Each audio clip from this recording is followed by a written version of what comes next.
We'll see as we go forward whether we cannot improve on that. That's a good point.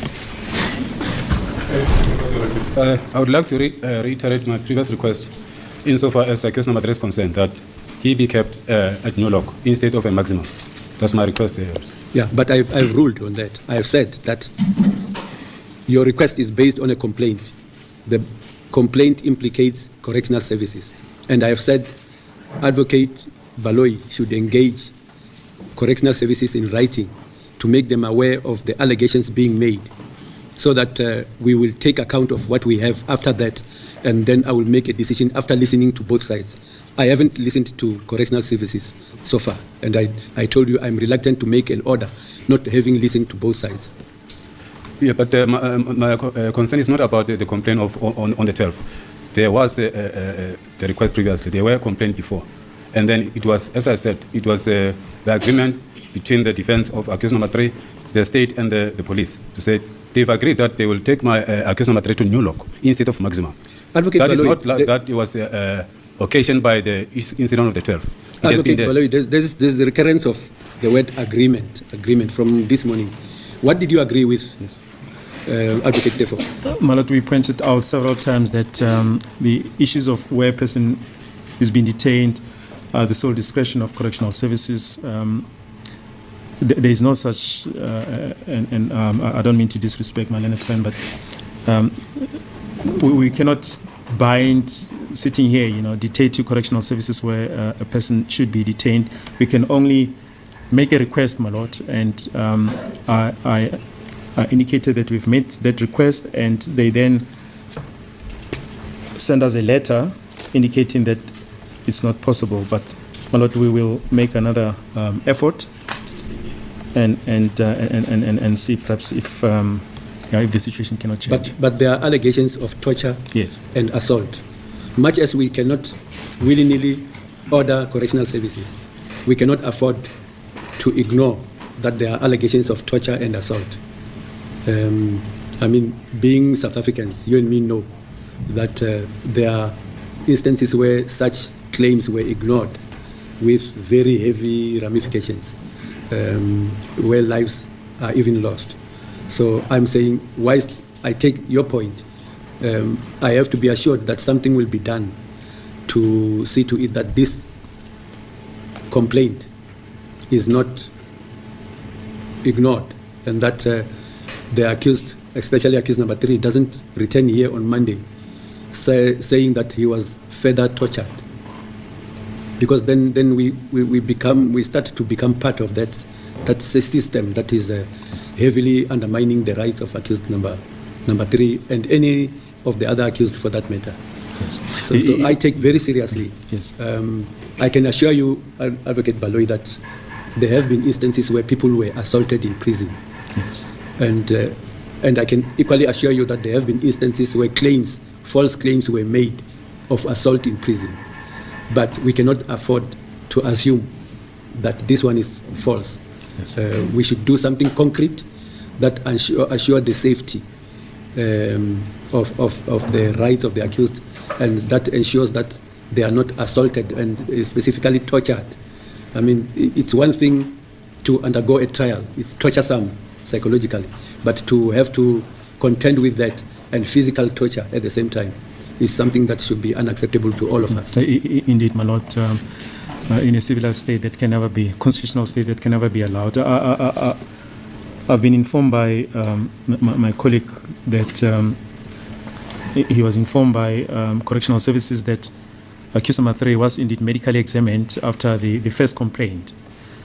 We will look at those medical reports, but it's something that we'll discuss with my learned friend, and we will ensure that the matter receives the highest attention. Yeah, I think we should not take this lightly. May I allow to approach accused number 3? Yes, can you do that? So Judge Mamela was impeached for gross misconduct. misconduct. I've been struggling to find where this gross misconduct is, what it is that he did. Did he do it behind the scenes? But maybe this is one example of a judge that is performing gross misconduct in his cases. In this case, he goes head on head with Baloyi, who Baloyi seems to be kind of maybe denying that accused number 3 is receiving torture and assault. And Judge Maumela is like, let me stop you right there. Let me stop you right there. Okay. There are cases of people being tortured in prison. Baloyi, if you didn't know, I'm here to tell you today. There are also cases of people making false claims of being tortured. But either way, in this courthouse, we are not going to pretend it is not happening. We're not going to just assume that it is false assault. We should do something concrete to assure the safety of the rights of the accused. Just being accused of coming to trial is already torture on its own. So we are not looking to add and then they undergo physical torture. So I'm going to need you to talk to correctional services, and you're going to do that in writing. And you're going to come back to us with further details. Like, if that is an example of gross misconduct, then I 100% support Judge Maumela, because that was well said. That was well put together. And this is not the first time that Advocate Teffo has brought up the assault and torture allegations to court. And, Baloyi just fumbles the bag, okay? Baloyi just fumbles the papers and says this and that. And this time he was held accountable. And I absolutely love it. We do see it in present day court where Baloyi just never came back to us about the hot water. I will always keep talking about it because I need to know, did accused number 3 get his hot water? Is he getting his bath? Has he been moved from solitary confinement? What is the situation, since they insist on keeping him at Khosimamburu maximum solitary confinement? But Mzansi, I went off on a tangent there. I just want to say, let me know in the comment section down below your thoughts on Judge Maumela and Advocate Baloyi and this interaction that they just had. Is Baloyi, skating on a bigger issue, or is Baloyi fully believing that we live in a perfect state and there is no torture going on in the prison? And that's just a fiction of our imagination. It only happens in the movies. Let me know in the comment section down below.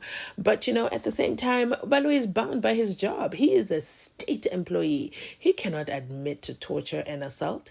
That means that it would put the correctional services under attack, and he cannot go against it. He even gives us a hint. He says in a perfect state. No, he says in a civilized state. Yeah, he says in a civilized state. I mean a constitutional state. That could never happen. So Baloyi believes in pulling the line. He's not going to admit to any torture or assault. And even if his investigations show that, or the medical reports show that, he's not going to tell us. He is not going to tell us, the people of Mzansi. But Mzansi, I digress. Let's go back to find out what Teffo then asked for. Because one thing about Advocate Teffo, he will ask, he will push the envelope. And he is for the defense, he's for his client. Now that's what you want when you have a lawyer, you want a lawyer who's going to do the work, who's going to apply the law to your needs and your demands and your instructions and go all in, Advocate Teffo will dive into the deep end for his clients, and unfortunately it has landed him behind bars as well. Once again, this video, episode 5, the good, the bad, and the absolutely ugly in the Senzo Meyiwa trial. We're doing the highlights, and let me know your thoughts so far. But before we continue, some house rules. Have you liked this video? Why are you watching this video alone? Share it with 3 of the last people who you chatted with on WhatsApp, Please and thank you. And finally, are you subscribed? Please consider subscribing to the channel. It absolutely helps us grow. Let's get back to Advocate Teffo. Thanks for indulgence, Your Lordship. It's not only about the complaint itself, it's also medically related, because the condition where he has been kept at the moment, it's violating his situation. in regard to that, because as compared to where he need to be kept at the new lock, the conditions are not the same. So the other thing, the same place where he is now, he cannot even be able to make a bookings for. I mean, the doctor cannot phone the doctor for making arrangement when he has to book.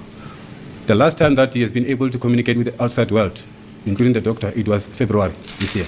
So since then, he has been denied. I mean, his constitutional rights have been suppressed. Very strong. So I hereby pleading with the Honorable Court that let Mr. Baloyi, let this not be repeated in the next appearance, Your Lordship. And I also take the directive of the Honorable Court insofar as the state has to receive them. Thank you. We'll try and get the head of prison at Kgosimampuru to be here on Monday, so that we can perhaps once and for all resolve this issue. I think that will begin to address the issue. And the one about medical attention is very, very, very vital. Because he is in custody, he is not in a position to determine when to consult. But there should be assurance that when medical attention is needed, he shall be able to have it. And I know that sometimes if you are in custody, it takes longer than shorter for that to happen. As a court pleases, but as we indicated, he was medically examined after the first complaint. We've asked for copies of the medical report, and we'll share them with Advocate Teffo. But for now, my Lord, we just request that the status quo remain until Monday. Yeah, and also Advocate Teffo,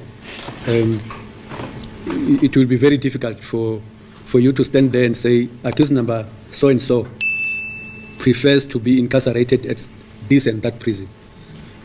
That cannot be the approach. I mean, that will show a kind of a non-judicial tail beginning to wag a judicial dog, and let us not allow that. If that place is unsuitable, any other place that is suitable should do, not a specific one that he mentioned. And if I make an order around that, even though the prison authorities will be surprised how I go along with such a thing. So the long and the short of it is that he is unsatisfied because of reasons which Advocate Baloyi is going to present to the prison authorities, and as to what will be the solution will depend on the outcome of that interaction. Your Lordship, it's very much disingenuous for my learned colleague Advocate Baloyi to say there is no way, or it's impossible for the accused number 3 to be taken at where he is, place where he is complaining about being taken elsewhere. It was so simple. It was so simple to take him from Johannesburg prison, transfer him without even following the procedures in terms of the Correction Service Act. But who does that? Is it not the prison authorities who do that? No, it was the police, not prison authority.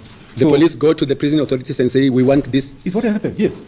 So as much as the head of prison may be here tomorrow. If that happened, then it is irregular, and it has to be looked at. He says that there is an investigation happening. It is very irregular, Your Lordship. Yes. But let the investigation take place.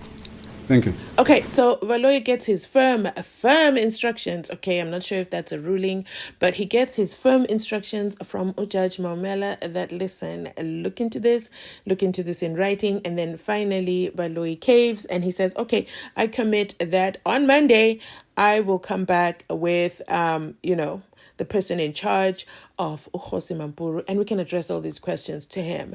But in the meantime, accused number 3 is actually alleging that he's experiencing torture as well as assault over there at Kgosimampuru. We did have an instance where his own advocate lawyer got to see it himself down in the detention in the courthouse, where even the bully said he would assault as well.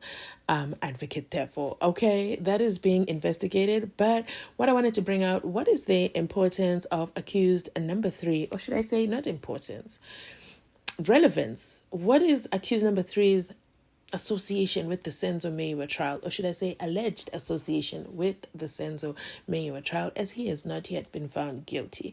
So what we know about him is it is alleged that at the time of his arrest, but they're saying that the gun that he had in his possession at the time of his arrest, okay, is the gun that matches the bullet that was found where? At the Senzo Meyiwa crime scene there at the Spaza house.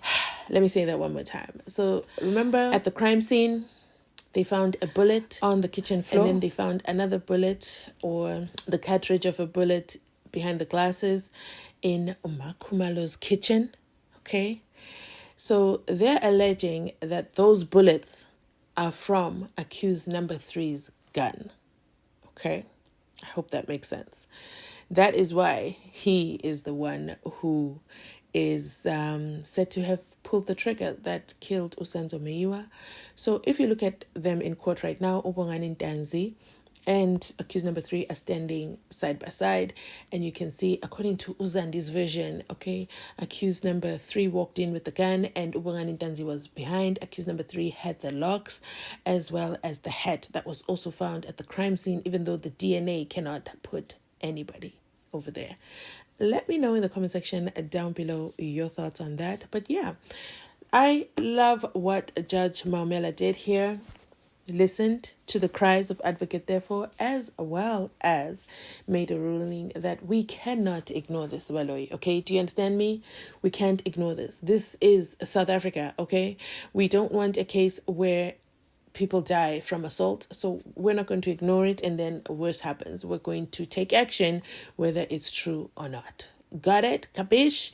So that is it from us today. Let me know in the comment section down below your thoughts on this video. I'll definitely be there to engage with you. If you've made it this far in the video, you absolutely know you have my heart. Please remember to drop a double heart in the comment section, okay? And I'll be sure to say hello to you as well. Please remember as well, if you don't comment, I don't know that you watched the video. So make sure you comment. Even a hello makes me smile as well. Let's engage down below. Let me know your thoughts on the torture and assault that accused number 3 is experiencing. And I'm using present tense as well because we haven't yet heard if he's got his hot water back. Let me know in the comment section as well. Make sure to drop a like, okay? It helps the video gain mileage. And we are now